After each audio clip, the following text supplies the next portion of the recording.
स्नेह और ममता की मूर्ति दादी माँ की एक एक बात आज कैसी कैसी मालूम होती है। परिस्थितियों का वात्या चक्र जीवन को सूखे पत्ते सा कैसा नचाता है। वात्या चक्र मतलब जो समय का चक्र होता है वो किस तरह से परिवर्तित होता है। अपनी दादी की याद करते हैं कि वो इतना प्रेम और स्नेह था। इसे दादी माँ खूब जानती थी। दादा की मृत्यु के बाद से ही वे बहुत उदास रहती। संसार उन्हें धोखे की मालूम होता। दादा ने उन्हें स्वयं जो धोखा दिया वे सदा उन्हें आगे भेजकर अपने पीछे जाने की झूठी बात कहा करते। दादा की मृत्यु के बाद बढ़ने वाले मुंह में राम बगल में छुरी वाले दोस्तों की शुभ चिंता ने स्थिति और भी डामाडोल कर दी।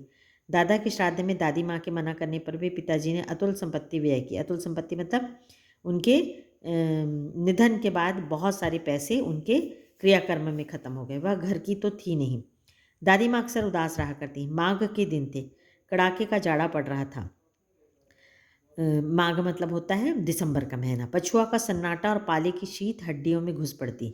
पछुआ मतलब होता है पश्चिम से चलने वाला जो सन्नाटा। ठंड के समय में आप देखे होगे रातें बहुत ज़्यादा सन्नाटे वाली होती हैं, शांत हो जाता है। और पाला मतलब होता है बहुत ज़्यादा ठंड, इतना ठंड कि बर्फ़ पड़ने लगती है। जो सवेरे आप उठ के देखेंगे तो सारी जगह बर्फ़ जमी रहती है। तो शाम को मैंने देखा दादी माँ गीली धोती पहने कोने वाले घर में एक संदूक पर दिया जलाए हाथ जोड़कर बैठी हैं। उनकी स्नेह कातर आंखों में मैंने आंसू कभी नहीं देखे थे। मैं बहुत देर तक मन मारे उनके पास बैठा रहा। उन्होंने आंखें खोली। दादी माँ, मैंने धीरे से कहा, क्या है रे, तू यहाँ क्यों बैठा है? दादी माँ, एक बात पूछूं, बताओगी ना? मैंने उनकी स्नेहपूर्ण आंखों की ओर देखा तो इतनी ठंडे में भी वो नहाकर और एक संदूक मतलब एक पेटी के ऊपर दिया जलाकर बैठी रहती हैं। तो लेखक उनसे एक प्रश्न पूछना चाहता है। तो वो क्या पूछता है, देखिए, क्या है, पूछ, तुम रोती थी? दादी माँ मुस्कुराई। पागल, तूने अभी खाना भी नहीं खाया ना? चल चल, उसको बात बदल देती, बताती नहीं कि वो क्यों रोती है। धोती तो बदल लो दादी माँ, मैंने कहा। धोती मतलब साड़ी। मुझे सर्दी गर्मी नहीं लगती बेटा। वो मुझे खींचती हुई रसोई में ले गई। सुबह मैंने देखा चारपाई पर बैठे पिताजी और किशन भैया मन मारे कुछ सोच रहे हैं। दूसरा चारा ही क्या है? चारा मतलब उपाय। बाबू बोले, रुपया कोई देता नहीं, कितने के तो अभी पिछली ही बाकी। वे रोने रोने से हो गए। मतलब किशन, उनके बड़े भाई, पिताजी और ये सब बातें कर रहे थे कि उनके ऊपर कर्ज बहुत हो गया था। दूसरों से इतना ज़्यादा पैसा उधार ले लिए थे कि अब उनको कोई देने वाला नहीं था।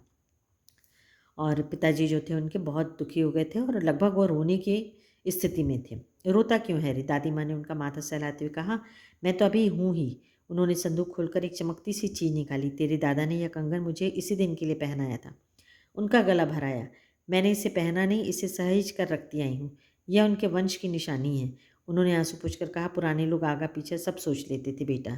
तो वो पैसे की कमी को पूरा करने के लिए जो उनके दादा उनको कंगन दिए रहते थे सोने के, उसको देती हैं और बोलती हैं कि तुम इस परेशान मत लो। पहले के जो लोग रहते थे वो उसको संपत्ति के रूप में रहते थे, जो जेवर और सोना चांदी जो भी रहता था। और मुसीबत पड़ने में यदि कोई ऐसी परिस्थितियाँ आती थी विपरीत, तो उनको बेचकर वो अपना काम चलाते थे।